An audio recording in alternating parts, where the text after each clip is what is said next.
Kita ulang kembali sejumlah berita pilihan dari Bali.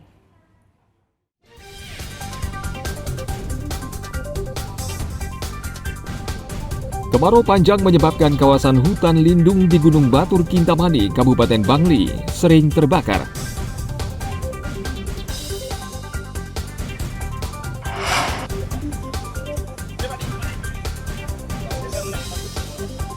Seorang pria jatuh dari tebing setinggi 7 meter di Ungasan, Badung.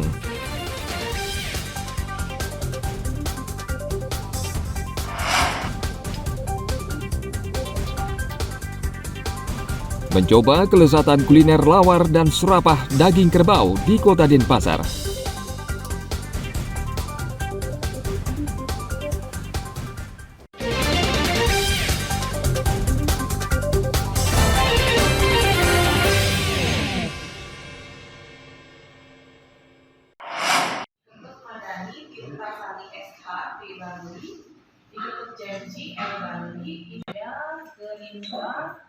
Sepertinya tidak mudah bagi Bawaslu untuk menertibkan partai politik yang sudah mencuri start dengan berkampanye sebelum waktunya. KPU sudah menetapkan kampanye baru akan dimulai pada tanggal 28 November hingga 10 Februari. Namun tidak sedikit parpol dan caleg yang sudah berkampanye secara terselubung dengan berkedok sosialisasi. Bawaslu Bangli saat ini terus mengawasi ketat tahapan pemilu yang harus dipatuhi peserta. Pada intinya, Bawaslu melarang peserta menyebarkan alat peraga kampanye yang sifatnya mengajak orang untuk memilih caleg atau parpol tertentu. Parpol saat ini hanya diizinkan melakukan sosialisasi dan pendidikan politik di lingkungan internal. Bawaslu akan mengambil tindakan tegas bila ada peserta yang melanggar. Kami akan koordinasi lebih lanjut dengan partai politik, dengan para pihak pengampu kepentingan dalam hal ini untuk menyikapi dan punya frame yang sama terkait waktu yang cukup lumayan longgar dari pengumuman DCT sampai tahapan kampanyenya. KPU Bangli Jumat pekan lalu sudah menetapkan 183 calon legislatif dalam daftar calon tetap yang akan mengikuti pemilu mendatang. Diharapkan seluruh peserta pemilu berkomitmen menjaga keamanan dan ketertiban penyelenggaraan pemilu sehingga seluruh proses tahapan pemilu berjalan dengan aman dan damai. Tim Liputan melaporkan dari Kabupaten Bangli.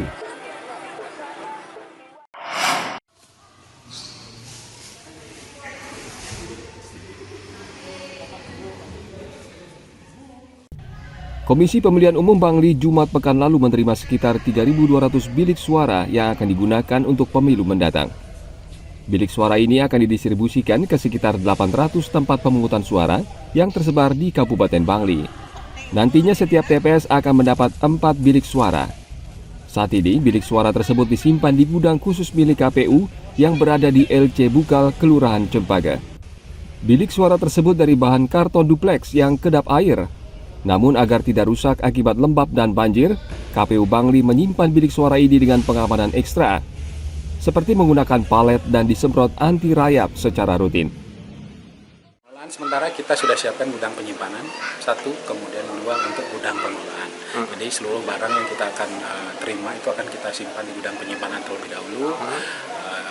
Dicek, disortir mana yang sudah baik ataupun harus dikembalikan jika ada yang rusak ya kepada penyedia.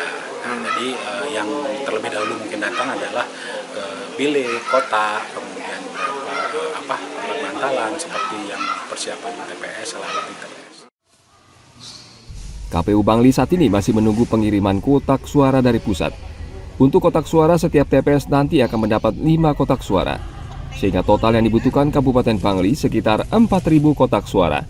Sementara jumlah pemilih di TPS maksimal 300 pemilih, dan jumlah keseluruhan pemilih di Bangli pada pemilu kali ini berjumlah sekitar 195.000 pemilih. Tim Liputan melaporkan dari Kabupaten Bangli.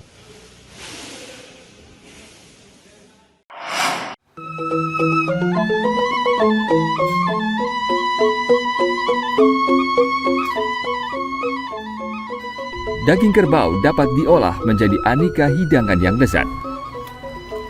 Salah satunya kuliner lawar dan serapah kerbau. Tempat makan yang menyajikan hidangan ini antara lain berlokasi di wilayah Denpasar Selatan. Lawar dan serapah kerbau di tempat ini menggunakan bumbu khas Denpasar, yakni keleh nyangluh. Lawar dan bumbu juga dilengkapi parutan kelapa bakar agar cita rasanya menjadi gurih. Seporsi lawar kerbau dijual seharga Rp25.000, lengkap dengan nasi, kerupuk kulit kerbau, soto sapi, dan minuman. Kalau di setiap daerah kan beda-beda kan, kayak misalnya Gigi Anyar ada lawar flek, jadi dagingnya dicincang mentah, dimik pakai lawar. Kalau di Denpasar kita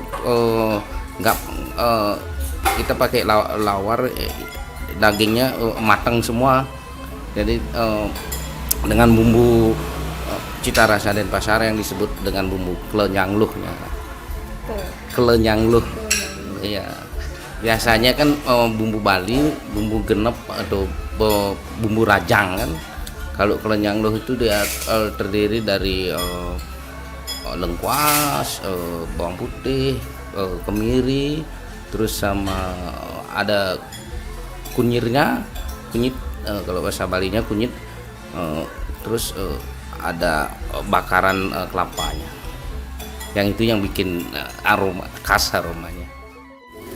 Ini menunya ada lawar, ada serapah, ada soto. Terus kalau untuk lawarnya lawar kebo sama serapah sapi sama soto sapi. Gimana tuh rasanya, Pak? Enak sih, bikin ketagihan rasanya. Enak sih, pas rasanya. Untuk lawar kebonya pas. Tidak ada rasa amis atau? Enggak ada amis sama sekali. Pasokan daging kerbau selama ini dikirim langsung dari Pulau Lombok, NTB. Dalam sehari, Ketut Lelut menjual 120 porsi nasi lawar dan serapah kerbau. Setiap harinya, tempat makan sederhana ini dibuka mulai jam 9 pagi hingga 1 siang. Dayutri Laksmi melaporkan dari Kota Denpasar.